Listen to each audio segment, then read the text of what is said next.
Well, hi Stu. How is it going? Excellent, Yay. excellent, No excellent. complaints. No complaints. So like I was just saying very briefly, I just want to thank you so much for hopping on this chat with me and talking a bit about fatherhood and parenting. And um I don't know if you need a formal introduction because like No, no, no. you're so you know Ottawa knows you. So let's just dive right into it if that's cool with you. Sure, totally. Yay. So Actually, first, looking for bad parenting advice? I mean, the good, the bad, the ugly. Yeah. Totally. And you're a pro at this now, right? Like your kids are a bit older, so you're like, what do they call you're a seasoned parent now. I'm far from a pro, trust me. Well, first, I try to find out from my guests who are parents and parenting through this pandemic right now. How has that been? It's been a challenge, obviously, with two kids at home, two teenage kids at home this past year has been challenging. Mhm. Uh, you know, Plus I got sick last year, so that didn't help. Their schedule was already disrupted, and then boop, dad is sick again and in hospital for a couple of months out of the year. So we had that to balance. But thank God for my wife, the glue that holds this family together. Was that what I'm supposed to take on? She there? Is she listening? Upstairs. I'm sure she knows it. She's like you said, like it's tough when the schedules are disrupted, but there's always that one person to hold everything together. So Totally. kudos to your wife Yes. Yes. Kudos. Kudos. if you're listening. So I just you mentioned that you did get sick and you were diagnosed with leukemia about 2 years ago. And correct me if I'm wrong, but that's from what I remember. Um, how was that? I know obviously emotionally and physically and mentally it was very draining for yourself, but as a family unit, how did you all navigate through that? And I know you said your wife was the glue, but how did you talk to your children about it? How did you explain to your children about it? Well, in 2016, the first time I was diagnosed, the kids took it hard. My daughter was a little younger, and Mhm. so was my son back then. But kids are resilient and they adapt, and it was a big shock for them at the time, obviously. And then when I got diagnosed again a year ago, um, they both took it really hard because I was convinced that I was on a path of survival. I was never looking back. I was always looking forward. I went back to my usual routine. I was, the busy hockey dad. I was emceeing, not as many events, but I was involved in the community and just getting out there. And I was working at about 70% of the pace that I had done previously. And then I Mhm. got sick again and they took it really hard. So the lesson here is that nothing is more important than family, as I've Absolutely. learned the hard way. Yeah, no, for sure. And, like you said yourself, you've been so involved in the Ottawa community and that's why there was no formal introductions needed. But how have you been balancing that? And maybe like, pre getting diagnosed with leukemia, how was that balance like with family and kids and young kids at that time? And then also just being so involved in the Ottawa community? Well, prior to getting sick and prior to COVID, I was always active. I was, to my own detriment, I was out of the house 6 nights a week. I was Mhm. doing Sens games, and then I would be doing galas, emceeing galas, and doing auctions. And then in the summer, I'd be emceeing every golf tournament pretty much in the city of Ottawa. I love doing it. Yeah. I didn't like it, but I enjoyed the limelight. I enjoyed being around the community. I loved a crowd that would laugh at the same joke that I did at the previous year's golf tournament. They would still laugh, but life has other plans for you. Okay, Yes. and when life steps in, you got to listen. Yeah. So Yeah, I appreciate that so much because saying for myself, like I love that rush as well, that rush that you get when you are emceeing events or you're hosting things. And but at the end of the day, you come home and you've got kids who are looking up to you and asking like, where's mom? Where's dad? And sometimes like I know for moms, it's we have this hovering mom guilt cloud that's always around and looming and bearing us down. But is it the same for dads? Do dads also experience the dad guilt? Totally. Working for the Ottawa Senators for 12 years, I missed a lot of nights, and thank God that my wife has got great friends and her parents here in town, and she was able to, go there or to her friend's place the nights that his daddy was working a Sens game. It was hard for me too because I could never go because I got up so early in the morning. I wouldn't see them first thing in the morning. I'd go to the radio show, and then by the time I came home, they'd be in school. Then I would have to go to a Sens game at like 4:30. I'd have to leave for a 7 o'clock game. I'd have to be there Yeah. for 5. So I would make a point of going to the school and getting a kiss and a hug from them at lunch. So that helped me get through that. But I definitely had a lot of dad guilt. Yeah. And what's it like parenting teenagers now? How is that experience like? Um, Dare I ask? my son will be 15 in 2 weeks, and my daughter will be 13 in a month. And we're learning. Yeah. We're navigating through the teenage years, and we're just trying. I've told my son before, there's no handbook to all this. Sometimes we're going to make mistakes as parents, Mhm. and just as you're going to make mistakes as a teenager, we're likely going to make mistakes as a parent. But sometimes, we butt heads, but Yeah. there's always a silver lining. Absolutely. So let's rewind a bit. And by a bit, I mean maybe a lot. Let's go back to that moment where, your first newborn was born, and what was that experience like for you? And I say that because for me, my focus has always been, yes, talking to moms, but also hearing from dads what they went through and sort of the initial first few months of having a child at home, because I find dads sometimes aren't asked these questions like, how are you, dad? How are you feeling mentally, emotionally? So if you care to share, I'd love to hear what those first few months or maybe years were like for you. Well, I remember when my son Mateo was born in 2006, and this is prior to social media, so you couldn't invent other parents like we Yes. do now. I just remember being there at the Queensway Carleton Hospital when he was born, and looking at this baby boy that's now walking by me at almost 15, and just being like, wow, just trying to figure everything out. You have no idea what you're doing. But Yeah. I looked to my wife like she knew what she was doing, but just that motherly instinct. And I was just trying to help. I was just trying to navigate around her and whatever you need, honey. Yeah. I was also getting up early for a morning show. So if she wanted bottles heated up, I would do that. I couldn't actually get up in the middle of the night to do feedings, obviously, because I got up at like 4 o'clock in the morning for the radio show. But Right. uh, just trying to figure everything out as a new father, just trying to Hmm. do all the right things. You think you know what you're doing, but you don't. You're just trying to. You have to trust. And I've told a lot of people that are having children, just trust your gut. If you think it's right, then it's right. Yeah. And there's this big concept of like having a support system or a village. And again, I keep going back to moms because I'm a mom myself. And so that's what I always try to lean on. Did dad, like at that time, did you find there was a dad's village or like dads you could check in and talk to and be like, hey, like, I'm having a tough time adjusting, or any sort of conversations to kind of, relate to the scenario? I had a lot of buddies that were older than me, and Okay. we weren't having kids at the same time, but they had older kids, so I could ask them, what do I do here, and what's the right thing to do. I didn't even know how to put a car seat in, so I eventually figured it out, and found out from a friend who said there's a right way and a wrong way. Yeah. You're doing it the wrong way, so Yeah. I relied on other buddies for that. They were older. They had teenage kids back then who are now in their 30s. But it was an experience, certainly, to rely on other dads. Yeah, and that's why, I find right now it's so hard for new parents who are going through this new phase in their life, but then also being in this pandemic. It's just I don't know how some of these parents are doing, and my heart goes out to them because it's not easy, right? Like, and I'm sure you can attest then as you've seen your children grow. It's every stage is different too, right? Like you said, like now with teenagers, I'm sure like you mentioned, you're experiencing a whole different slew of challenges, if I may. Well, every time I see somebody post a picture of their newborn, I always say, I'm going to trade you a 15-year-old.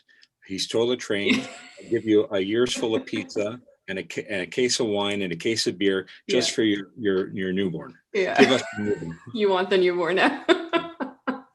I know. Sometimes I wonder. I have a 4-year-old and a toddler, like a just over one. She just turned one in November, and I just miss those newborn days because they would just sleep Yeah. and poop and eat and more sleep. And now my 4-year-old has started talking back to me, so that's why I say I'm not sure what the teenage years are going to look like here. You just described my teenage son. Yeah.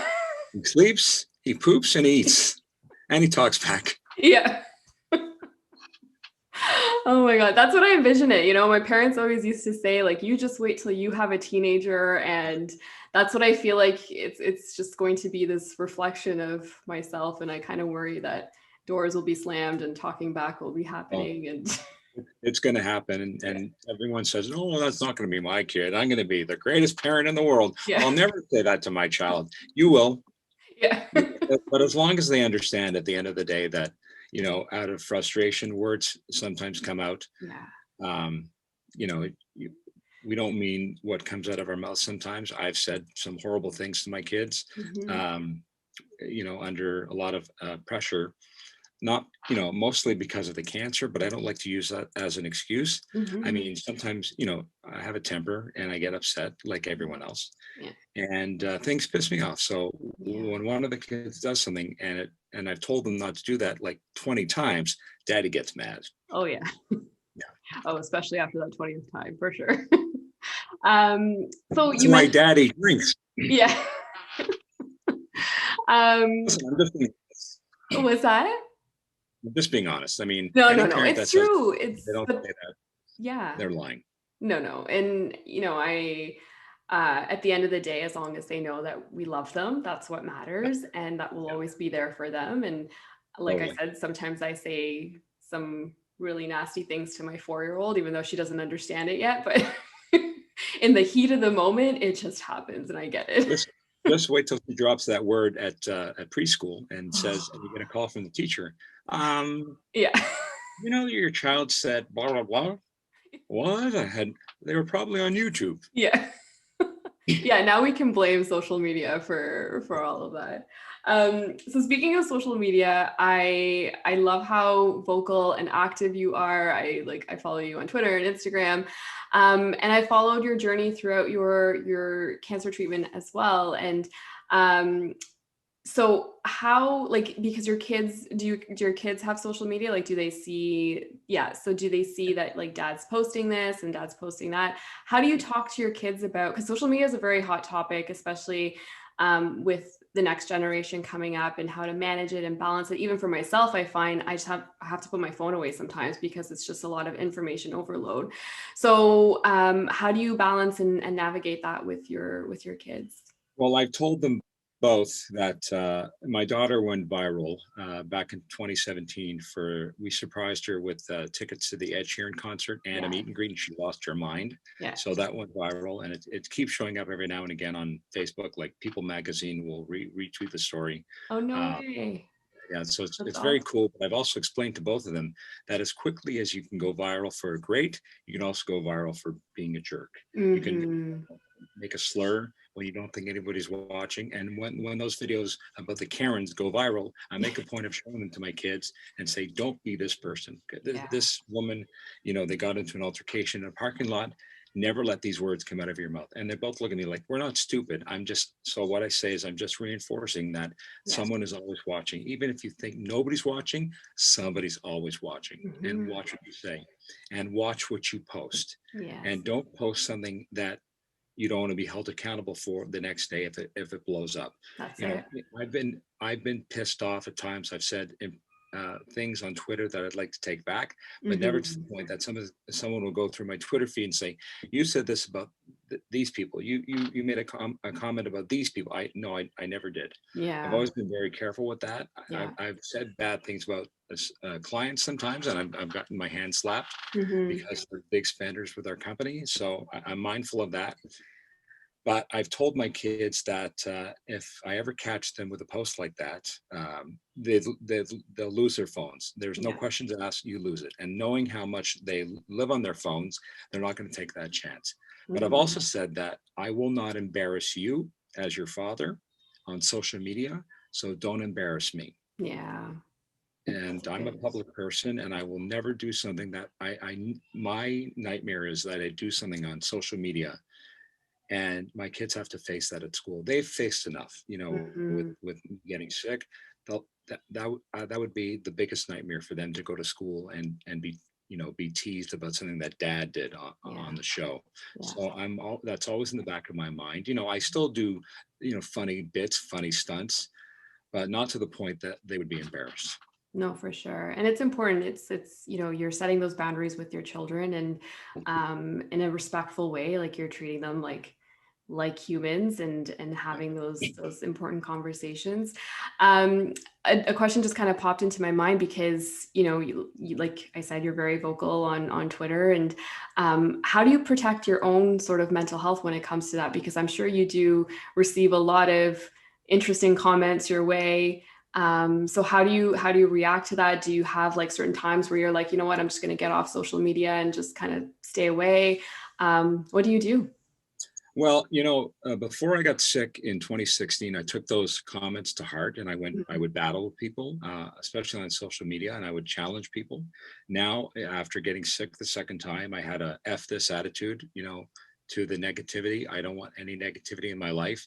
Yeah. People say, all you do is tweet about pizza and how you get along with your wife and blah, blah, blah. So, Pineapple. Is that the and pineapples? No pineapple. so I pollute my social media with anti-Hawaiian pizza Love it. I'm and the people same. that I'm with like you. pickles and people like raisins. I don't want these people in my life.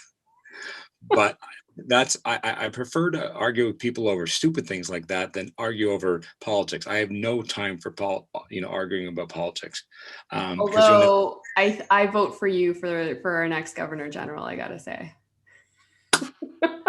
You got my vote. You got my Yeah, vote, Stu. I got an award from the GG in 2017, 2012. Yeah, 2017.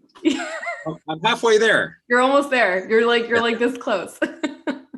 You mean I have to sit the governor general's residence and just attend things and here's the order of Canada Why not? and be nice to the staff who do everything for you? What? Where do I sign? Right here? That's what I'm saying. No. You got my vote. Thank you. There's probably 10,000 other people, 100,000 people, a million people ahead of me. I'm still rooting for you. Don't worry. But yeah, no, I think that's important, right? Like there's a way to navigate social media. I find too, like when you do get involved in the politics, it gets very, very convoluted and messy. And so I like how you're keeping it light. You know what? There's times I want to bite back, and my wife will actually catch me mid tweet, and she's like, "What are you doing? You look mad." I'm like, "I'm gonna teach this jerk a lesson." And she's like, "Leave it. Who Yeah, cares? yeah, Leave it." Maybe that's preparing me for a career in politics in 10 years, where they get a lot of heat every day. No, it's just not giving them the satisfaction of getting to me. So mhm, if you're going to tweet something nasty at me, congratulations. Did you get that off your chest? You feel yeah, better now? yeah, Great. yeah. So, Yeah, anyways, no, it's true. It's true. There's no point in, you getting all riled up and raising your own blood pressure for someone who's just, they call them the keyboard warriors for a reason, right? They're just sitting there and letting out the steam. and I've had that conversation with my kids as well, especially my daughter. She's very much like me. And I'm Mhm. like, Isabella, just leave it. Who cares? Yeah, Like, don't even bother. You're yeah, wasting your time. that's it.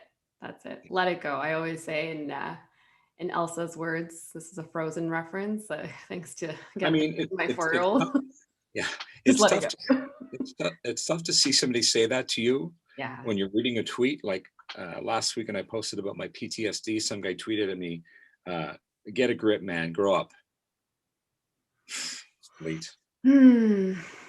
Have a good day, bud. Yeah. Yeah. Exactly. Let it go, Elsa. Let it Let go. Let it it go. go. Oh shit. The amount of times I reference Disney in these like interviews, it's just but I know what parents get it. So you get it. You get my reference. And on that note of like mental health, like, speaking up about men's mental health, commend you so much for doing that and being vocal about that in the community. We don't do enough of it. in my opinion. And I was just going to ask you how has that sort of been with just opening and sharing that piece of your life with the rest of Ottawa. Well, what I learned is that, especially after I got sick the first time, I shared every aspect of it, the good, the bad, and the ugly, and the really ugly. Mm-hmm. So after that, I developed a PTSD, and you couldn't pay me to walk back into the emergency room at the general. You could offer me $1 million, I wouldn't go. It scared the life out of me. Mm-hmm. Brought back all the memories from 2016. And when I got sick again, it's double PTSD. So yeah, this past Monday, I had a checkup at the general, and I walked in, and as I was walking in, the heavy breathing starts, and I'm starting to go through all the motions in my head. I'm letting the demons in, let them run around for a bit, and then kick them out. So as I walked up the 26 steps, because I am on the second floor, there's 26 steps, or you can take the elevator. And I make a point of doing these steps every single time, because there was a time when I couldn't even walk those steps. I was so weak. So it's a personal victory for me just to walk those 26 steps when I go in, and I go along, and then I go through the department that I have to go to and go through the motions. But dealing with PTSD and being open about it, what it does, it's selfish for me, because it's free therapy for me, where people are relaying to me and saying to me, I go through the same thing. Yes, the same thing happened to my husband, the same thing happened to my son. So I know that I'm not alone. Okay. Everybody's got shit to deal with, but we've been only talking about it. And whatever you think about the Bell Let's Talk campaign, they have donated millions for mental health. Obviously, I work there, so I'm proud of it. I remember when it started, it was like, what's mental health? And I remember going back maybe 5, 6 years ago, and I said publicly, I didn't believe in mental health. I didn't understand it until I experienced it myself. That's it. So yeah, so sharing your PTSD, sharing your stuff on social media has helped me a lot. Yeah. No, and if I may, I commend you for your bravery and your strength for sharing that, because like you said, there are many who are going through their own struggles in silence, but I feel when they see, a public figure like yourself opening up about it, there's this feeling of connection and some sort of resonating that, I'm not the only one going through something, that there are others experiencing their own struggles. And it just always brings me back to, like, let's just be kind to everyone. We must always be kind and gentle, and never assume things, because people are going through things that we know nothing about. Oh my God, exactly. You hit the nail on the head. Never assume anything. I used to, I get caught up in that social media thing where somebody shares a picture of somebody in a parking lot where they're parked the wrong way, and Yeah. everyone dumps on them. You know Yeah. what? That person might have been coming back from hearing that their father died, and they Yeah. have to run into the drugstore to get something. Like, it's not. I know it's tempting, and I've been guilty of that. Shaming people on social media for that. Yeah. Then more and more people start to say, we don't know what's going on in their life. Yeah. We're only getting this video halfway through. So I've learned to keep my mouth shut until I know the whole story. Yes. Agreed. Yeah, I'm guilty of that as well. I've definitely taken that And picture and tweeted it and said, who is this person that guilty. yeah, it's in the heat of the moment again. But I think, like, as we go through life, as we go through parenting, like, we just learn so much about ourselves and also about others, and understanding everyone else's story. And that's why I've just really wanted to, connect with parents as well, and hear their perspectives and their journeys as well, because everyone's got a story to share. And I feel like if we just sit back and hear each other out, we can make some big changes in our lives. Absolutely. Yeah. Well, Stu, I want to thank you so much for taking the time to have this conversation with me. On a last note, any parenting advice for any parents listening today? You're doing it wrong, which is Okay. good. Okay. Any parent watching this, we're all doing it wrong. We're all in this boat together, this wild ride. We love our kids. One minute we want to throw them out with the garbage collection. The Yeah. next minute you want to hug them, and we're all doing it wrong. Yeah. Okay. And I'm going to write a book called We're All Doing It Wrong. I love it. And just, it is what it is. Yeah. rely on your friends.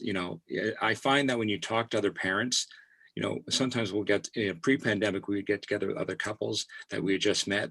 We started trading stories, and I looked at my wife and like, see, they're just as crazy as we are. They're having the same argument with their teenager that we do. It's Yeah. not just me that yells. They do too. We're all doing it wrong. Yes. Cheers. I love it. Yeah. Cheers. Thank you again, Stu. Enjoy the rest of your evening. And I appreciate this again so much. And we'll definitely catch you again soon. Thanks. Thanks for having me. Of course.